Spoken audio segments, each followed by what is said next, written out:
बेळगाव शहरातील हिरेबागेवाडी सामुदायिक आरोग्य केंद्रातील आरोग्य अधिकारी व चिमुकल्या मुलांचे तज्ञ डॉक्टर राहुल बंटी यांच्या घरावर पोलिसांनी छापा टाकून 134 ग्राम गांजा जप्त केल्याची धक्कादायक घटना समोर आली आहे।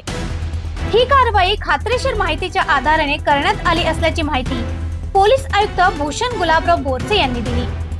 शनिवारी आयोजित पत्रकार परिषदेत बोलताना पोलीस आयुक्त बोरसे यांनी सांगितले की शिवबसव नगर बेळगाव येथील डॉक्टर राहुल बंटी यांच्या निवासस्थानी तपासणी करण्यात आली। तपासादरम्यान घरातील बेडरूम मध्ये गांजा आढळून आला।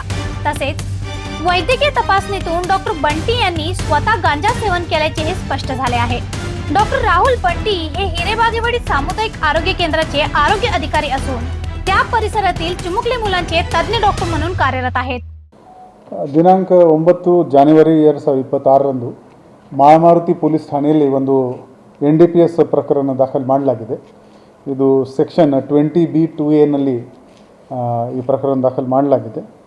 ಇದರಲ್ಲಿ ಕಂಪ್ಲೇನೆಂಟ್ PSI ಶ್ರೀಶೈಲ್ ಹುಳಿಗೇರಿ ಇವರು ನಮ್ಮ ಮಾಳಮಾರುತಿ PSI ಇದರಲ್ಲಿ ಕಂಪ್ಲೇನೆಂಟ್ ಇದ್ದಾರೆ ಮತ್ತು ಆರೋಪಿ ರಾಹುಲ್ ವಿಠಲ್ ಬಂಟಿ ಅಂತ ಇವರು ಆರೋಪಿ ಇದ್ದಾರೆ।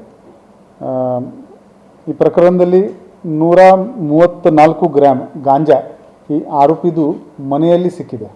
ಮಾಹಿತಿ ಆಧಾರದ ಮೇಲೆ ನಮ್ಮ ಪೊಲೀಸ್ ಆ ಮನೆಯಲ್ಲಿ ರೇಡ್ ಮಾಡಿದರು। ಅಲ್ಲಿ ಬೆಡ್ರೂಮ್ನಲ್ಲಿ ಒಂದು ಈ 134 ಗ್ರಾಮ್ ಗಾಂಜಾ ಅದರಲ್ಲಿ ಸಿಕ್ಕಿದೆ। ಈಗ ಪ್ರಕರಣದ ತನಿಖೆ ನಡೀತಾ ಇದೆ।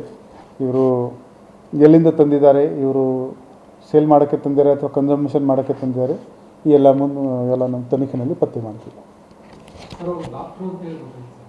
हाँ, by profession is a doctor. ಅಲ್ಲಿ ಅದು ಗೊತ್ತಿಲ್ಲ, ನಾನು FIR ನೋಡ್ಕೊಂಡು ಹೇಳ್ತಾ ಇದ್ದೀನಿ। ಲೋಕಲ್ ಇನ್ಸ್ಪೆಕ್ಟರ್ ಹೇಳ್ಬೋದು।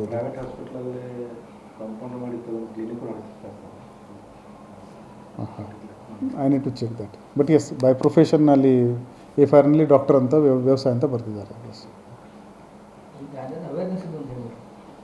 अशा जबाबदार पदावर असलेल्या डॉक्टरांकडे अंमली पदार्थ आढळून आल्याने नागरिकांमध्ये तीव्र संताप व्यक्त केली जात आहे। या प्रकरणी माळमारुती पोलीस ठाण्यात डॉक्टर राहुल बंटी यांच्या विरोधात गुन्हा दाखल करण्यात आला असून पोलिसांनी त्यांना नोटीस बजावली आहे। मात्र इतका गंभीर प्रकार उघडकीस येऊनही आरोग्य विभागाकडून अद्याप कोणतीही ठोस कारवाई झालेली नसल्याने अनेक प्रश्न उपस्थित होत आहेत। दरम्यान पोलीस आयुक्त भूषण बोरसे यांनी सांगितले की या प्रकरणाचा तपास सुरू असून कायद्याप्रमाणे पुढील कारवाई करण्यात येईल। अशा आणखी अपडेटसाठी फॉलो करा व्हॉइस ऑफ वेणुग्रामला।